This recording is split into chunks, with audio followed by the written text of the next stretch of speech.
Penggerak menghamba pada murid, kreatif rancang pembelajaran, hargai potensi tingkatan prestasi, lahirkan profil pelajar Pancasila.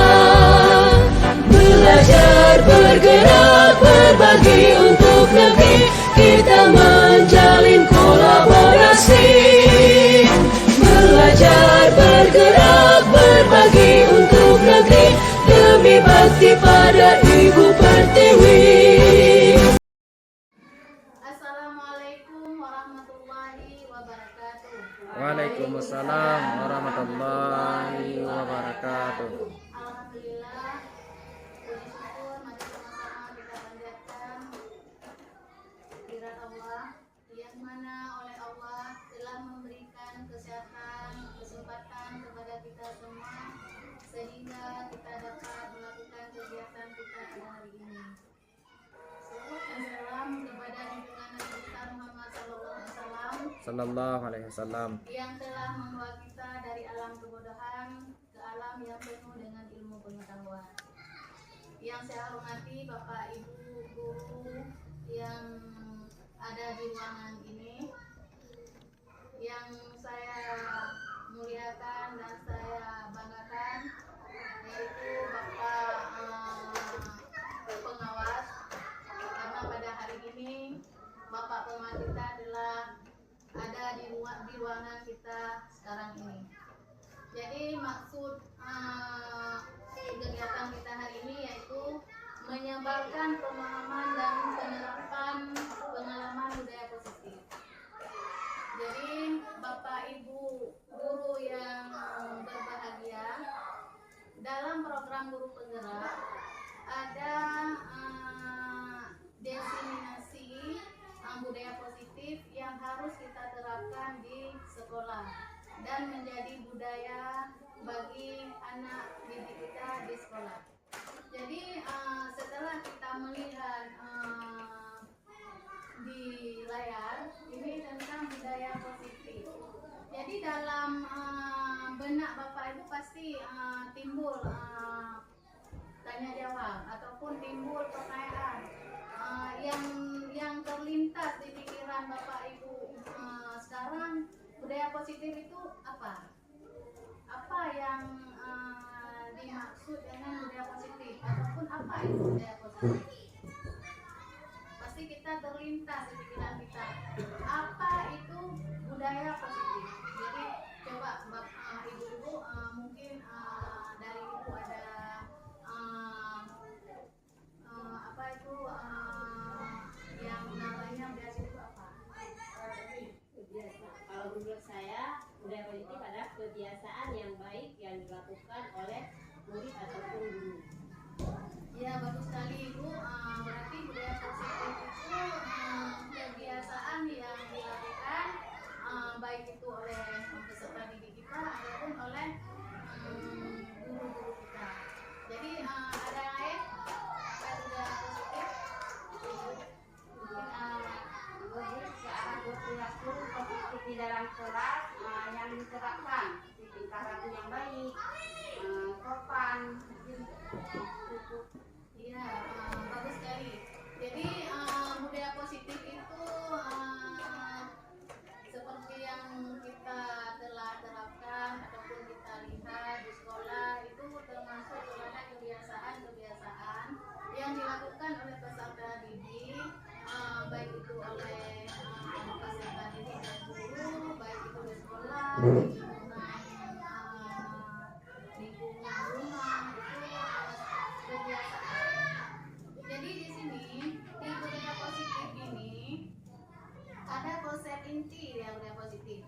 Itu ada perubahan paradigma belajar, ada disiplin positif, nilai-nilai kebajikan, kebutuhan dasar manusia, motivasi perilaku manusia, posisi kontrol guru, keyakinan jelas dan segitiga restitusi. Jadi di sini konsep inti budaya positif yaitu yang pertama perubahan paradigma belajar. Di sini kita lihat di layar ini ada perubahan paradigma belajar. Bagaimana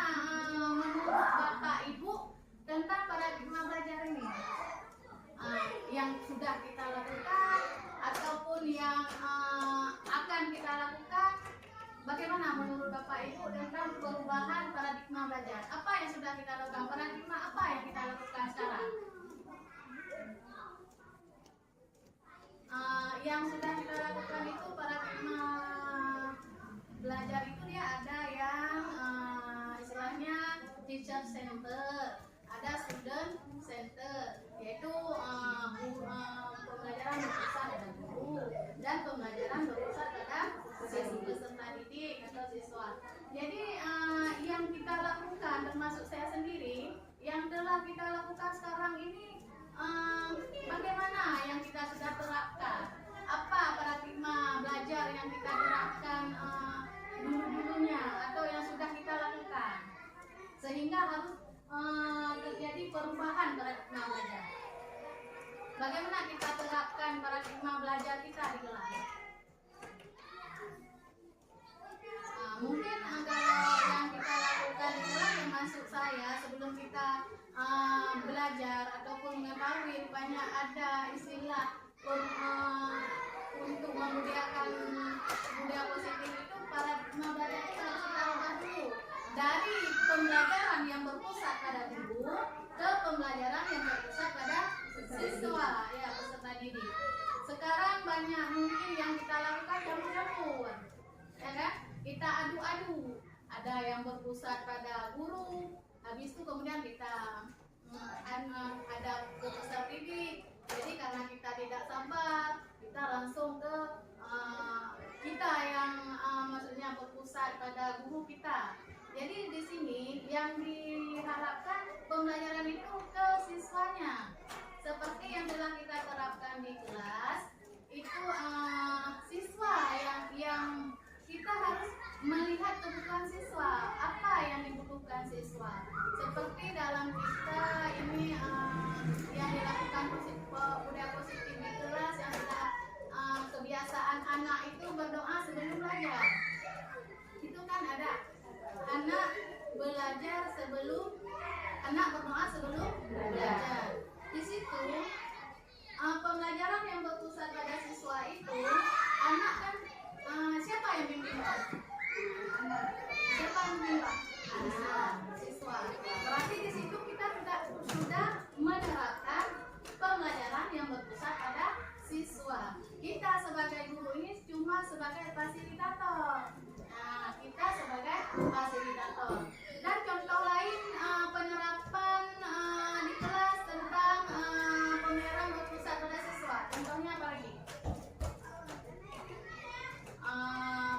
Presentasi, diskusi kelompok, ya, diskusi kelompok. Jadi banyak kegiatan-kegiatan yang sudah kita lakukan yang pembelajarannya berpusat pada siswa. Itu yang diharapkan. Kalau misalnya ada kita belum 100% menerapkan, berarti untuk kedepannya pembelajaran kita harus selalu berpusat pada siswa. Jangan kita seorang guru menilai kalau misalnya yang kita suruh ke anak, misalnya anak ini harus buat 10 soal. Jadi anak yang tidak bisa menjawab soal 10 semua benar, kita anggap itu gagal. Itu belum tentu. Karena anak itu dia berbeda-beda kodratnya. Nah, jadi di situ kita harus bisa melihat kodrat yang dimiliki anak. Nah, disitulah istilahnya kita pembelajaran itu berpusat pada siswa. Apa yang dibutuhkan siswa? Jadi kita harus melihat karakteristik siswa. Siswa ini dia lebih ke matematika. Siswa ini dia lebih ke SPDP. Siswa ini dia lebih, semua anak itu mempunyai keunikan masing-masing. Tidak sama. Yang kedua ini disiplin positif. Nah, yang kedua yang inti dari budaya positifnya disiplin positif. Jadi yang dimaksud dengan disiplin positif bagaimana? Berarti yang istilahnya disiplin, bagaimana istilah disiplin? Kalau kita, ya coba Ibu. Itu menciptakan lingkungan yang aman, nyaman, dan bebas dari kekerasan. Ya, bagus. Jadi disiplin itu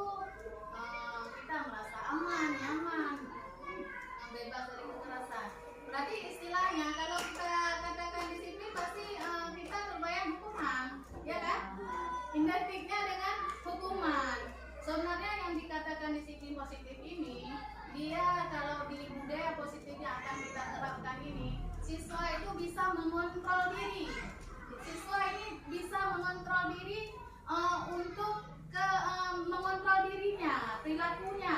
Jadi disiplin dari dirinya itu dia bisa mengontrol, tidak karena ada hukuman. Nah, dia bisa mengontrol diri emosinya dalam berperilaku sehingga dia bisa merasa aman nyaman karena bisa mengontrol dirinya, emosinya.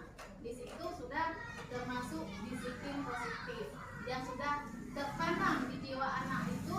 Anak bisa mengontrol emosinya sendiri dalam dia berperilaku. Yang ketiga, nilai-nilai kebajikan. Nah, ini termasuk juga konsep inti budaya positif. Jadi nilai-nilai kebajikan ini yang nilai-nilai kebajikan ini apa saja? Ini banyak ya. Seperti tanggung jawab, disiplin, jujur, mandiri, kreatif. Jadi nilai-nilai kebajikan ini dia harus kita terapkan. Yang keempat itu kebutuhan dasar manusia. Jadi di konsep inti budaya positif ini ada juga namanya kebutuhan dasar manusia. Jadi kebutuhan dasar manusia ini ada berapa? Yang ada pada manusia, termasuk peserta didik kita.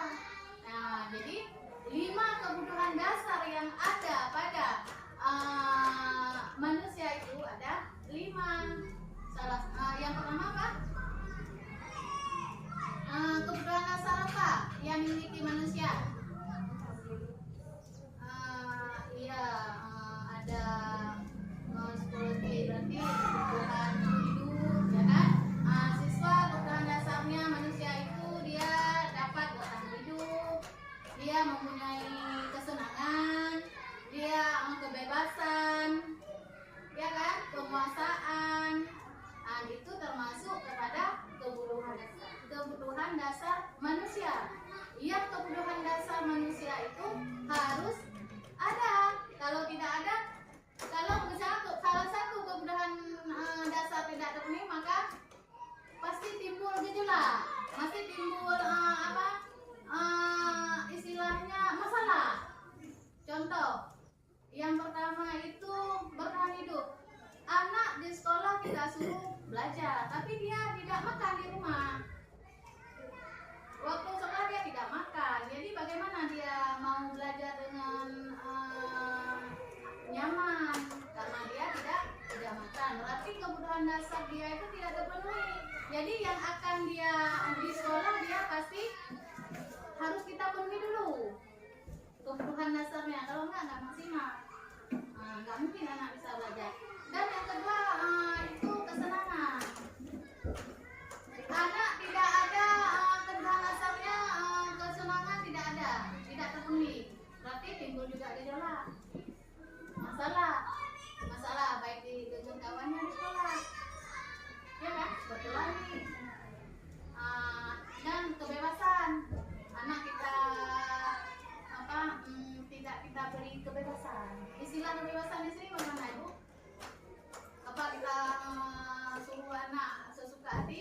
Bagaimana kebebasan di sini? Jadi anak dalam belajar sesuai dengan kebutuhan yang diajarkan tadi, bahwa anak dalam belajar harus sesuai dengan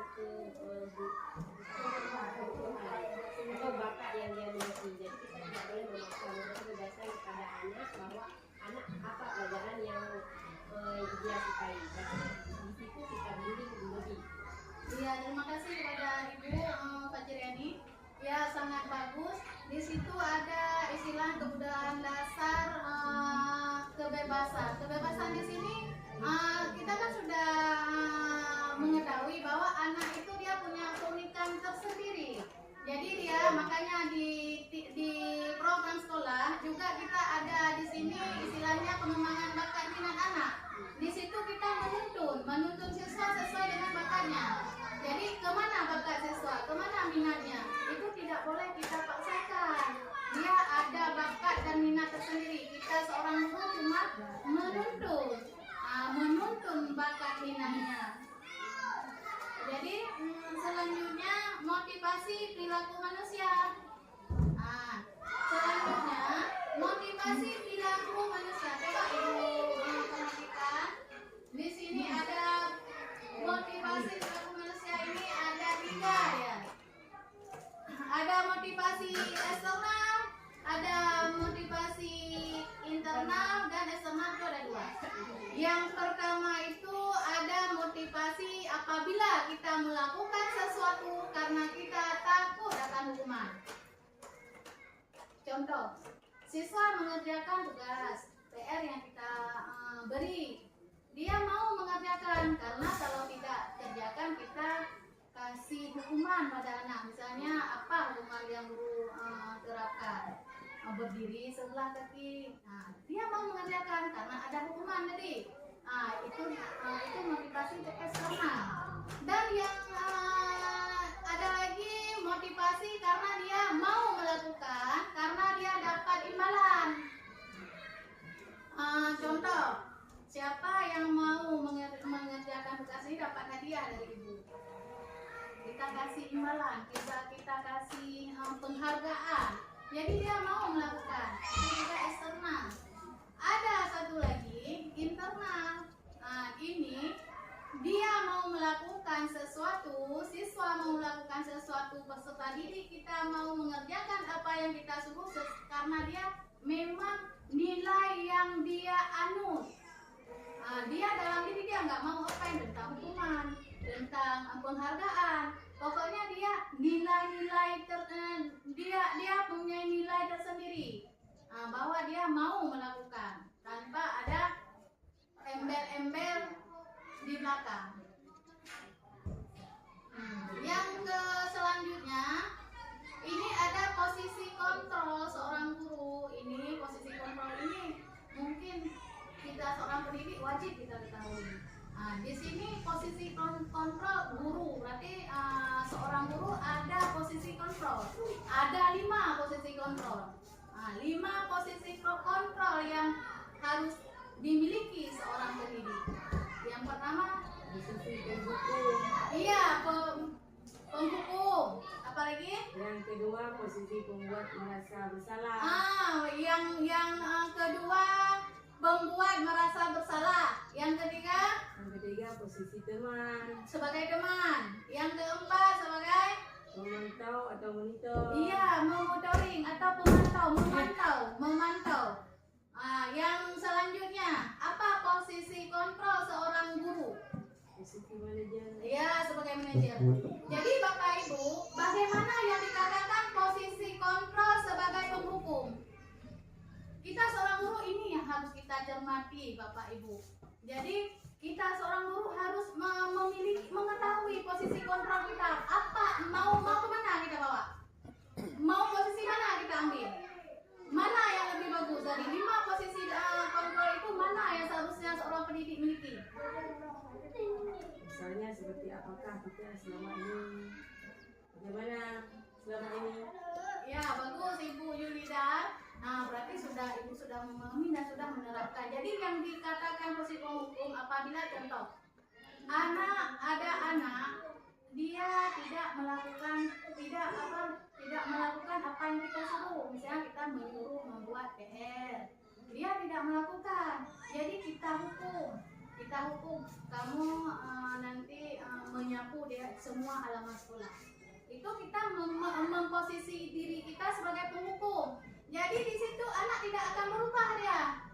Malah dia mungkin akan membenci kita seorang guru.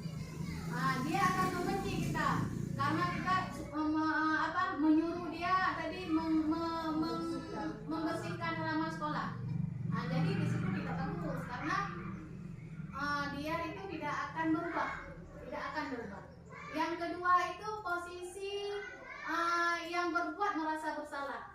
Di situ memang kita tidak menghukum. Misalnya ada anak yang melakukan kesalahan, yang membuat masalah, di situ kita tidak menghukum, tapi bahasa kita membuat dia itu merasa bersalah sehingga jiwanya terganggu.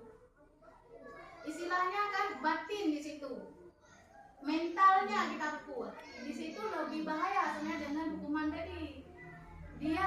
dia akan menyendiri di sudu. Karena dia kalau yang membuat merasa bersalah itu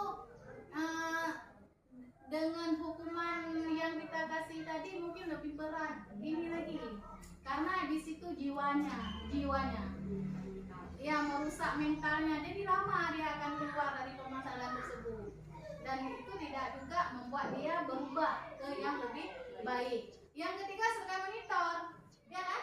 Sebagai monitor di situ kita sebagai melihat dia berbuat apa tidak, memonitoring saja, memantau. Yang sebagai teman bagaimana Ibu? Yang sebagai teman? Yang sebagai teman itu kadang-kadang memang ada perlu juga sebagai teman di situ, karena anak melakukan setelah melakukan membuat masalah, dia itu anak kadang harus kita ajak kita sebagai teman biar dia dapat menyalurkan emosinya, meluapkan semua emosi yang ada.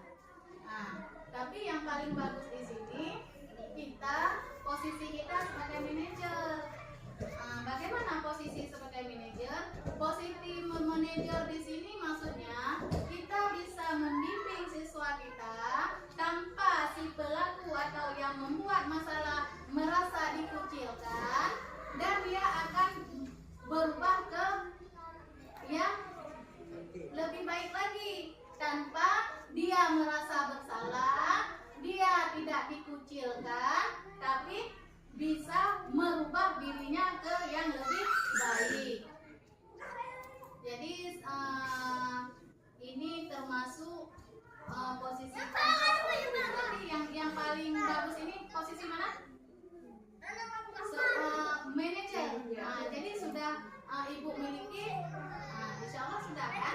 Jadi posisi kontrol yang paling bagus di sini yaitu posisi kontrol kita sebagai seorang manajer.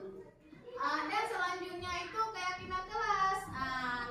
Keyakinan kelas juga termasuk di konsep inti budaya positif, karena keyakinan kelas itu juga membiasakan anak melakukan hal-hal yang baik, yang positif. Misalnya setelah kita membuat keyakinan kelas, hasil sukatan dari siswa-siswa kita, anak dia lebih nyaman dalam belajarnya, ya kan? Karena sudah ada keyakinan tadi yang kita buat bersama dengan siswa, dan kita buat bagaimana keyakinan kelasnya bersama-sama dengan siswa, kolaborasi dengan siswa, sehingga ditempelkan ke dinding kelas masing-masing, hasil kesukatan bersama. Bapak Ibu, ini coba Ibu perhatikan di paparan ini ada mengubah paradigma stimulus respon ke pendekatan teori kontrol. Jadi di situ ada kita lihat realitas kebutuhan kita sama, padahal teori kontrolnya tidak sama. Emang kebutuhan kita sama? Tidak. Posisi teori kontrolnya yang itu tidak sama. Stimulusnya sama, tapi di posisi kontrolnya tidak sama, karena tidak semua manusia tidak sama. Kebutuhan manusia tidak sama. Semua orang melihat hal yang sama. Setiap orang itu pasti memiliki gambaran yang beda-beda. Antara ibu dengan ibu, antara anak yang satu dengan anak lain tidak sama. Tidak sama, karena kita pemikiran itu mana boleh sama? Karena kita kan bukan robot, ya kan? Dan perilaku buruk dilihat sebagai suatu kesalahan. Setiap perilaku buruk pasti ini bersalah nih. Kita ponis anak bersalah. Padahal semua perilaku memiliki tujuan. Kenapa dia melakukan kesalahan? Ya, di situ kita di sini maksudnya di teori kontrol, tiap anak melakukan masalah, di situ pasti setiap tindakan itu ada tujuannya masing-masing. Anak dia berkelahi, pasti di balik itu ada tujuan juga dia. Mungkin dia perlu perhatian, yang tadi dia tidak terpenuhi dari kebutuhan dasarnya. Dia berkelahi karena dia ingin diperhatikan sama ibu gurunya. Karena dia kebutuhan dasarnya itu apa itu tadi? kebutuhan dasar dia itu dia tidak terpenuhi karena dia mungkin kesenangan dia tidak ada, makanya dia main di kelas karena dia belum terpenuhi kebutuhannya. Makanya tiap ada tindakan yang dilakukan perilaku buruk itu pasti dia tujuannya untuk apa? Itu tugas kita sebagai guru untuk membawa si peserta didik ke arah yang lebih baik. Jangan kita memvonis langsung kamu bersalah. Itu tidak boleh. Kita kembalikan ke kebutuhan dasar yang dimiliki anak tadi. Jadi harus kita penuhi. Kalau itu tidak penuhi, pasti akan timbul masalah. Selanjutnya disiplin positif ya kan. Ini coba diperhatikan. Sudah tadi kan? Berarti disiplin positif itu sudah, karena dia disiplin positif merupakan salah satu karakter yang harus dimiliki setiap pendidik yang sejalan dengan profil pelajar Pancasila dalam mengembangkan karakter disiplin proses pembelajaran. Coba Bapak Ibu, yang kedua coba diperhatikan. Disiplin berbeda sekali dengan hukuman. Meskipun disiplin sering diterapkan dengan menggunakan teknik hukuman yang tadi kita jelaskan, yaitu yang tadi Ibu sampaikan bahwa kalau yang disiplin itu identik dengan hukuman, padahal sebenarnya tidak. Disiplin itu dia lebih ke bisa melakukan kontrol diri kan, mengontrol diri dalam pembentukan kepercayaan dirinya. Nilai-nilai kebajikan tadi apa saja? Nilai-nilai kebajikan yang akan kita tanamkan pada peserta didik kita nanti waktu kita membuat keyakinan kelas. Ada mandiri, bernalar kritis, jangan lupa yang pertama itu religius, dan kebinekaan global, bergotong royong, kreatif. Ini adalah nilai-nilai kebajikan yang ingin dicapai oleh setiap anak Indonesia kita kenal dengan profil pelajar Pancasila. Ini nilai-nilai luhur yang akan dicapai oleh setiap anak Indonesia yang dikenal dengan profil pelajar Pancasila, yaitu beriman, bertakwa kepada Tuhan Yang Maha Esa, mandiri, bernalar kritis, berkebinekaan global, bergotong royong, dan kreatif. Selanjutnya Bapak Ibu coba diperhatikan 5 kebutuhan dasar manusia yang telah kita sampaikan tadi. Ibu Yulida, Ibu masih ingat nggak kebutuhan dasar anak itu? Kenapa kebutuhan dasar anak itu harus kita penuhi? Kenapa nggak kita nggak perlu open masalah kebutuhan dasar, misalnya dalam bertahan hidup, walaupun nggak makan terserah, walaupun nggak senang ya sudah. Kenapa kita harus bisa seorang guru juga harus memenuhi kebutuhan dasar anak? Kenapa kita seorang guru harus memenuhi kebutuhan dasar? Karena di situ Bapak Ibu, kalau anak tidak memenuhi kebutuhan dasarnya, apa yang kita berikan itu tidak akan berjalan dengan lancar. Pasti akan timbul masalah.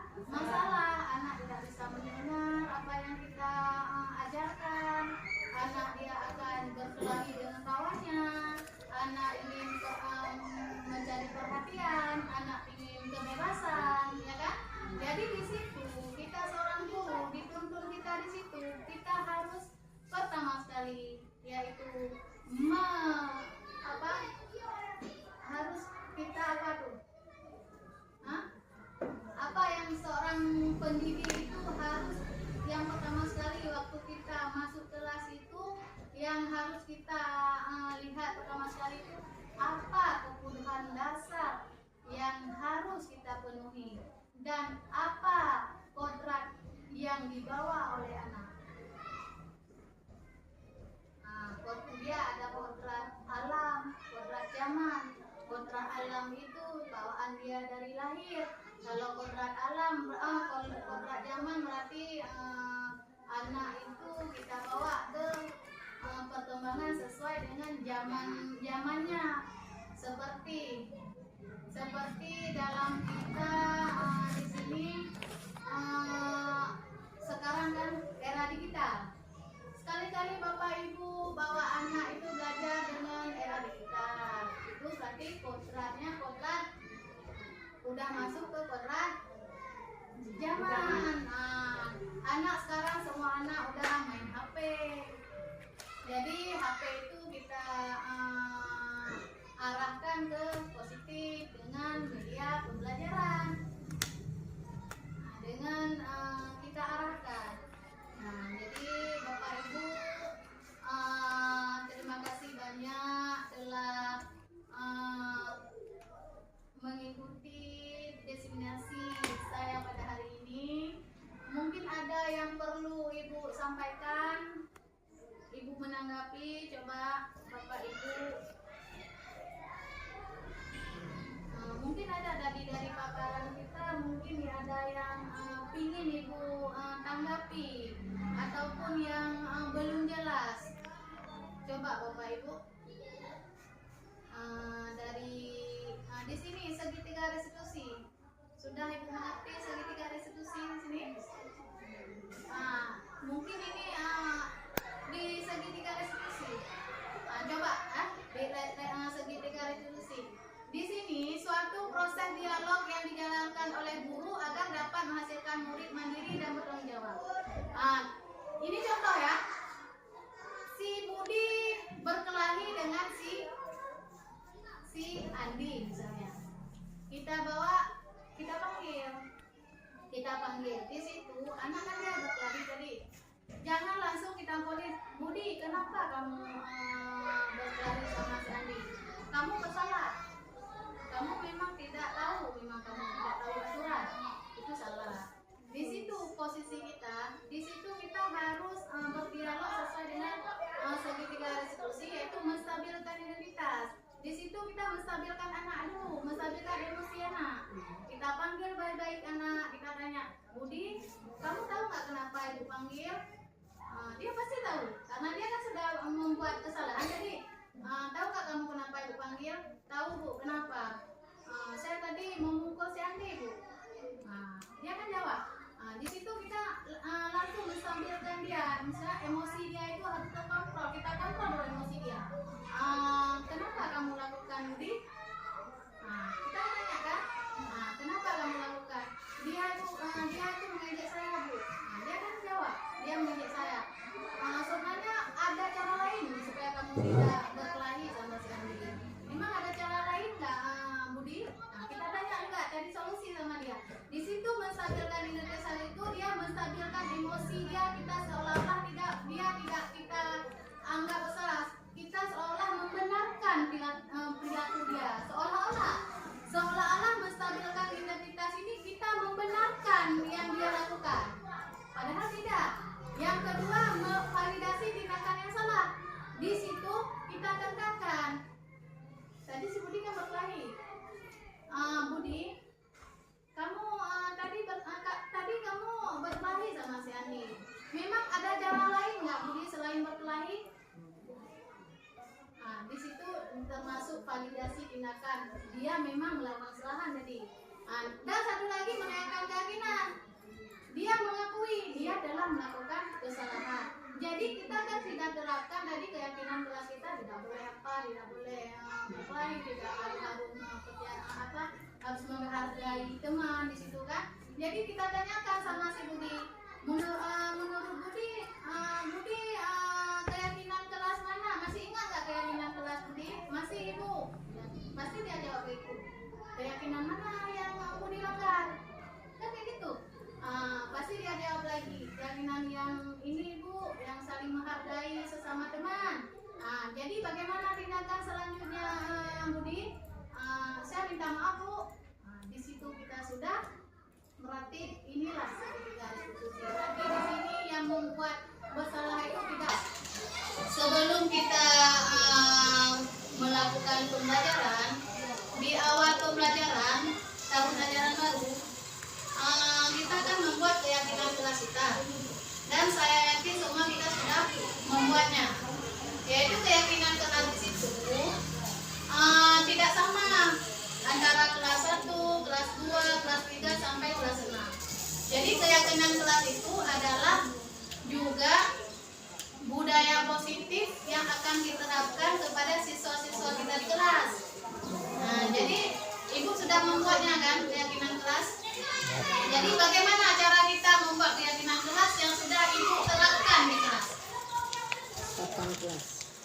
Nah, Ibu kan sudah membuat keyakinan kelas di kelas masing-masing. Jadi keyakinan kelas yang sudah Ibu buat itu bagaimana caranya? Nah, bagaimana cara kita membuat keyakinan kelas yang sudah kita tempelkan di dinding? Keyakinan kelas dan kesepakatan kelas sama. Nah, keyakinan kelas, kesepakatan kelas itu sama, ya kan? Nah, itu keyakinan kelas. Bagaimana cara kita membuat keyakinan kelasnya? Seperti yang coba diperhatikan, ini yang di layar, coba nampak semua? Nah, nampak. Di sini ada pertanyaan-pertanyaan berikut. Nah, mungkin bukan untuk di kelas atau di sekolah, tapi ini salah satu contoh bentuk pertanyaan sehingga nanti timbul keyakinan kelas ataupun yang istilahnya peraturan. Nah, jadi di sini coba diperhatikan di paparan. Yang pertama itu coba dibaca apa?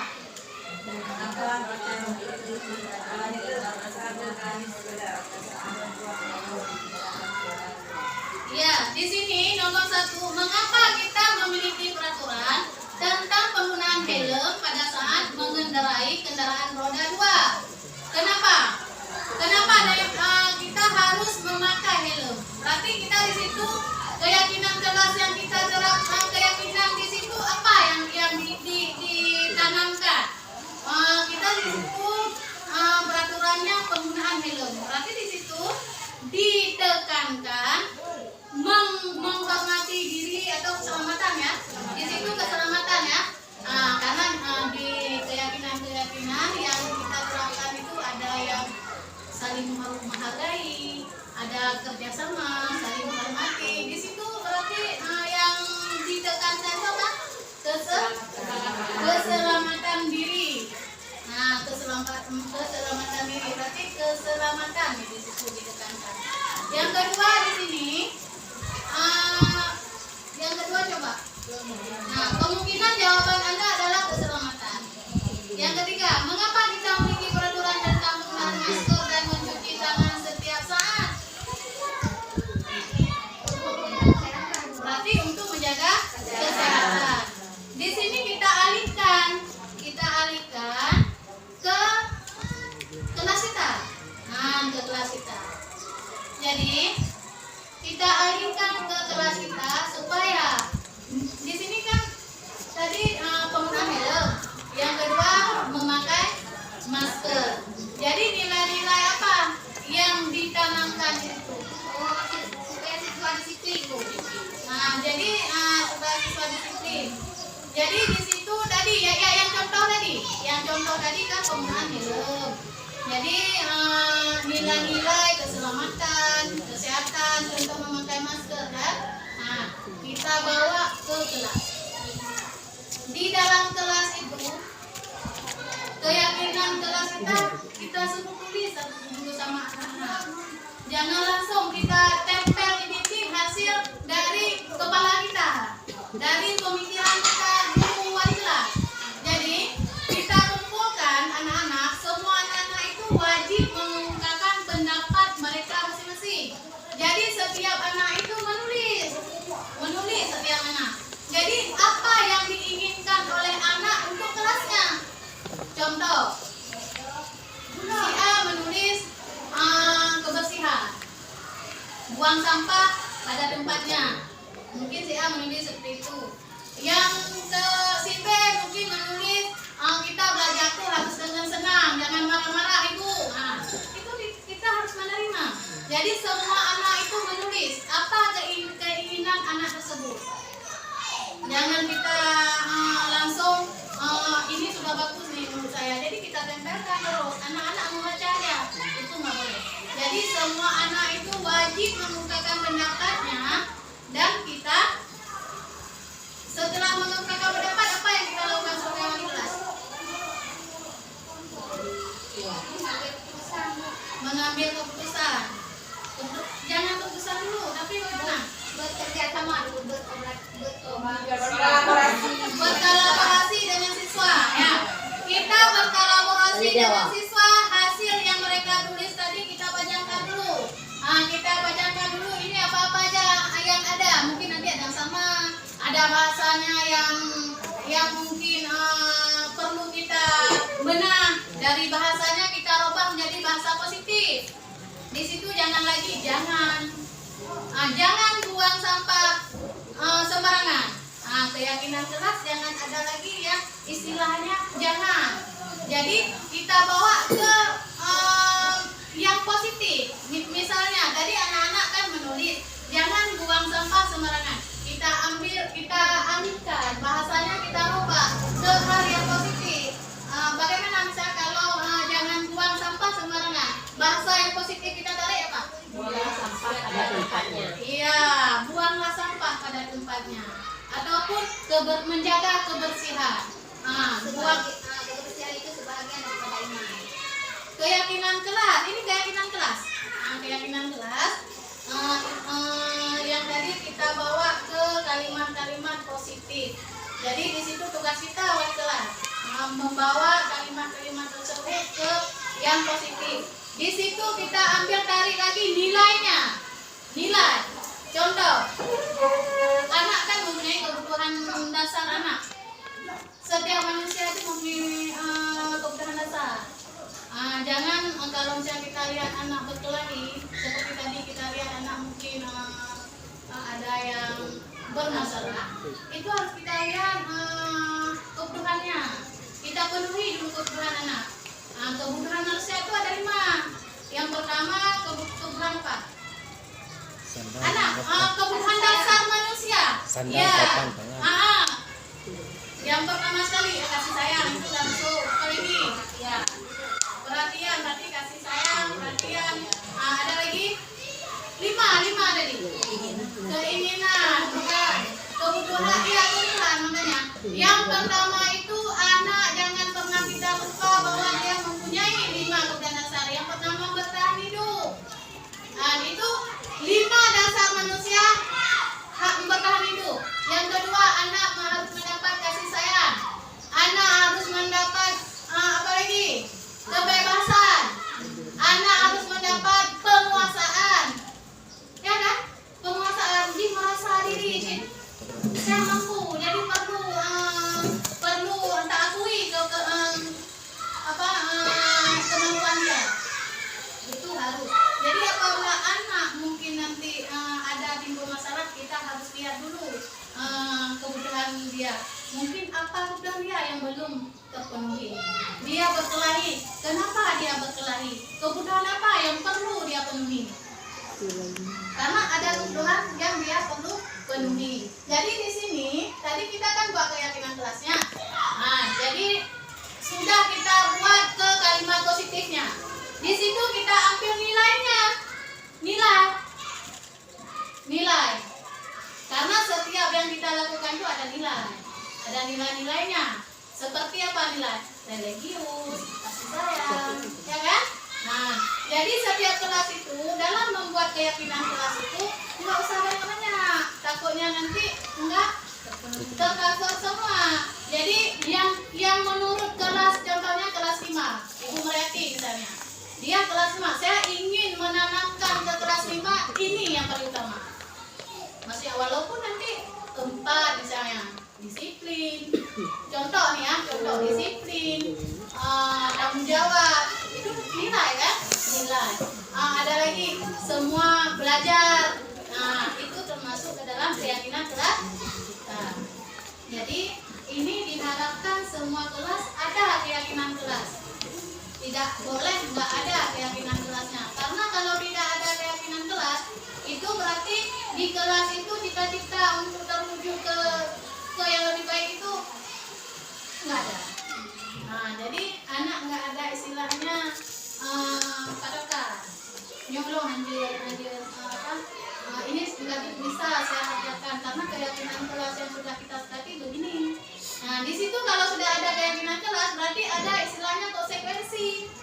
Kalau misalnya ada anak melanggar, apa yang kita harus lakukan? Ya kan?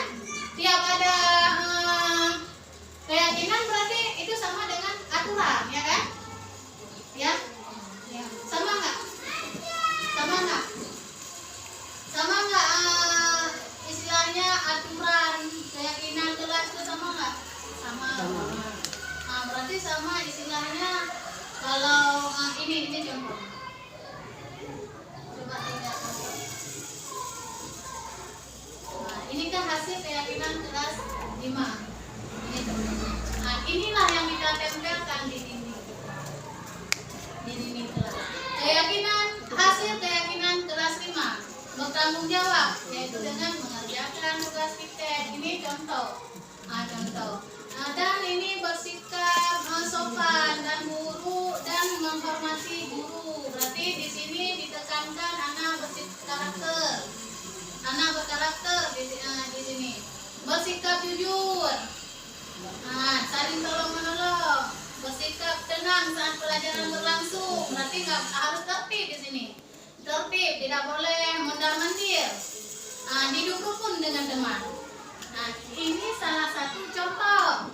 Jadi antara kelas 1 sama kelas yang lain ini tidak sama. Boleh berbeda. Jangan istilahnya copy paste punya kawan, karena ini berdasarkan kesepakatan dari anak didik kita di kelas dan kita sebagai guru, ya kan? Jadi tidak sama antara kelas yang satu dengan kelas yang lain. Jadi di sini yang perlu saya paparkan ini, misalnya ada yang melanggar keyakinan kelas. Jadi bagaimana tindakan? Memberi hukuman ringan. Ya, coba ada lagi. Mana? Nah beda apa peraturan dengan keyakinan kelas nggak beda? Beda kak, peraturan sama keyakinan kelas. Sama. Sama, cuma kan bedanya peraturan dengan keyakinan itu dasar mulainya sama seperti peraturan undang-undang dengan hukum sosial. Hukum sosial itu kan bahkan tidak tertulis, tapi lebih kuat hukum sosial. Kenapa undang-undang tidak lebih kuat? Karena dia belum meranjak kepada keyakinan. Artinya kalau keyakinan itu lebih kepada kebutuhan pribadi, kebutuhan kita. Ini adalah kebutuhan kita. Kita disiplin bukan karena peraturan, tapi kebutuhan kita. Kalau aturan kan sifatnya lebih ke sanksi. Kenapa kamu tidak melanggar? Takut sanksi. Bukan karena untuk menyelamatkan diri. Nah, itu di situ mungkin bedanya. Endingnya beda, mungkin di situ. Ya, terima kasih kepada Bapak yang telah menanggapi pertanyaan dari Ibu Mayati. Ya, saya sangat setuju dengan Bapak Zarul. Karena memang itu ada beda dalam penerapan. Ya, tadi keyakinan sama peraturan. Kalau peraturan itu kadang kita nggak suka. Kadang peraturan ini nggak boleh begini, nggak boleh begitu. Jadi sebenarnya pribadi kita ini saya nggak suka seperti itu. Tapi harus kita kerjakan. Ya. Karena kenapa? Karena memang di balik peraturan itu ada sanksi. Ya. Di balik peraturan itu pasti ada sanksi-sanksinya kalau kita melanggar. Tapi kalau keyakinan kelas ini kita yang buat, berarti kesepakatan kita. Jadi kalau misalnya kita nggak suka, ya masa buat seperti itu. Jadi berarti di sini senang kita karena kenapa? Ini kebutuhan kita sendiri. Nah, ini kebutuhan kita. Jadi kalau misalnya keyakinan ini udah clear ya, kita buat keyakinan sudah Bu. Nah, berarti semua ini sudah sepakat. Berarti udah senang, semua udah senang. Jadi dari keyakinan kelas bisa kita buat aturan kelas. Tujuan untuk motivasi kelas pula sih ya. Jadi tujuan apa? Tujuannya untuk motivasi kelas sih. Ya coba, apa tujuan kita membuat keyakinan kelas? Kenapa kita harus buat keyakinan kelas? Izin Bu. Ya. Ya. Dasarnya kan begini. Kalau peraturan endingnya kan ke sanksi. Endingnya ke sanksi. Kenapa kamu tidak melanggar lampu merah? karena takut ditilang misalnya, itu kan ke sanksi. Tapi kalau memang dasarnya dia, kenapa kamu tidak melanggar lampu merah? Karena kalau saya melanggar lampu merah nanti terjadi tabrakan, atau paling tidak dengan tidak melanggar saya bisa menyelamatkan diri. Endingnya itu kan berbeda, itu dasarnya dulu. Ketika orang berbuat pun atas dasar aturan dengan atas dasar keyakinan, itu juga berbeda. Kenapa kamu sholat?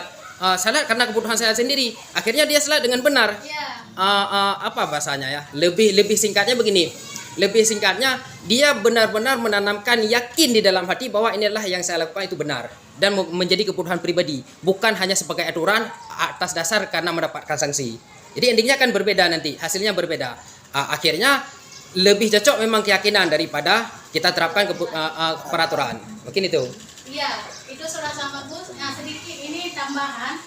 Memang sudah benar seperti kayak Pak Darul. Ini sebenarnya ada 3 motivasi pada diri kita. Antanya kita semua ini ada 3 motivasi. Ya. Yang pertama ada motivasi dari eksternal, Ya. itu dari luar. Contoh, tiap kita mau melakukan sesuatu itu karena kita takut. Ya. Itu eksternal. Ada lagi setiap kita melakukan sesuatu itu karena dapat penghargaan, Ya. dapat imbalan. Ya. Kita melakukan sesuatu misalnya saya belajar karena dikasih trofi sama ibu. Ya. Itu dari eksternal. Eksternal. Saya kerja PR karena kalau saya tidak buat PR nanti ibu menghukum saya disuruh ke halaman sekolah. Ya. Itu juga dari eksternal. Tapi ada motivasi diri yang dari kita sendiri karena nilai yang kita pegang, nilai yang kita anut itu dari dalam diri. Itu namanya eksternal. Kita tidak perlu takut, tidak ada istilah takut, tidak ada istilah dapat penghargaan, tapi kita sudah melakukannya. Itu nilai yang seharusnya dimiliki oleh peserta didik kita. Jadi itu jawaban dari tadi pelengkap. Karena setiap manusia itu ada 3 motivasi dia. Itu untuk siswa kita. Karena setiap yang seperti itu ada yang istilahnya ada negatifnya. Misalnya kita setiap hari kasih trofi penghargaan, tapi apabila sehari saja kita nggak kasih imbalan, itu udah nggak lagi kerjanya maksimal. Ya. Itu nggak lagi. Makanya tidak bagus. Makanya motivasi itu kita ciptakan pada siswa kita yang seharusnya itu dari dalam diri, nilai dari dalam